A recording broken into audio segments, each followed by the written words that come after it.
to First at 4. Yeah, Jonathan Burdick is a local educator. He's also considered to be an author and an historian, and he's here to talk about a lot of the things that he likes to dabble in when he's not in the classroom. And in full disclosure, I have to say that Jonathan is but he's been my son's teacher, and so I want to thank you for your service to public education in a rural community. It really means a lot. Well, he makes my job pretty easy. So. Well, no, he can be very annoying, but I'm sure. Not at school, apparently. He's a good kid. It's funny sometimes. Well, talk a little bit about what you do and what got you into, kind of, I would think, your side love of history. Well, I've been teaching history for 13 years now, and it was 5 years ago, actually 5 years ago yesterday, is when I published my first story with the Erie Reader. Okay. And that came about because I had started a little side project called Rust and Dirt. And I don't really know what it is. Some people call it a blog, but it's not really a blog. It's a public history project where I just put snippets of local history and pictures, and it caught on, and I ended up getting asked to write for the Erie Reader, and for the past 5 years I've written local history, culture stories and stuff for them. What's your favorite area of interest? Is it a specific area? Is it a specific time in history?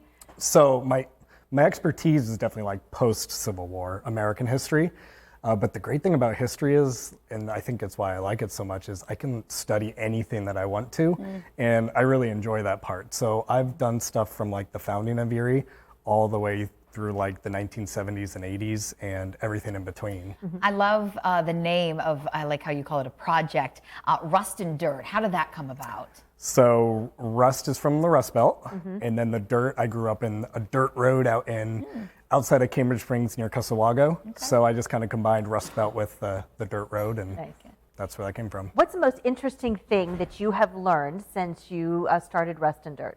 Oh man. All right, that's hard. Give us top three. So one of my major fascinations is a place, my grandmother grew up in the Titusville Oil City area. And I'm just fascinated by a place called Pit Hole City. Yeah. Which, if you've never, obviously some people know it, but it's this place, it was a oil boom town that existed for about a decade.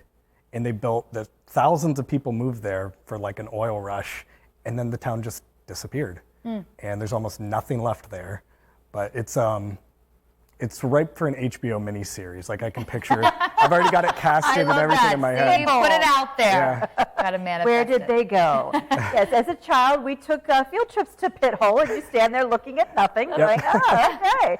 Yeah. But it is fascinating. You're right. What's the future of Rust and Dirt? What do you see this Facebook page, this project doing over the next year or so? I've never really planned anything with it. I just kind of created it, and then people started following it. So I don't know. I figure as long as I enjoy looking at stuff, it only takes a second to take a picture and post it for people. And in the meantime, I hope to just keep doing some writing and write for the Erie Reader. And I've written for a couple other publications, and who knows? I don't know. We'll see where I end up. And how do you translate your hobby and your passion into what you do in the classroom? Yeah, I mean, most of my students don't even know about it, to be honest. Some of them will like Google me and then they find out. But it's made me a way better history teacher.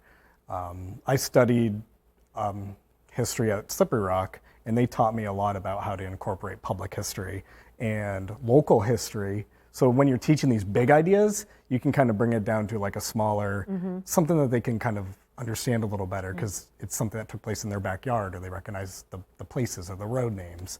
So that's really been my emphasis. Yeah. And you can find Jonathan Burdick and his ongoing project called Rust and Dirt on Facebook, you said? Yeah, Facebook and Instagram. And Instagram. Rust and Dirt. Jonathan, thanks for joining us today. Yeah, thank you. Yeah, it's a pleasure. Thanks so much for being here.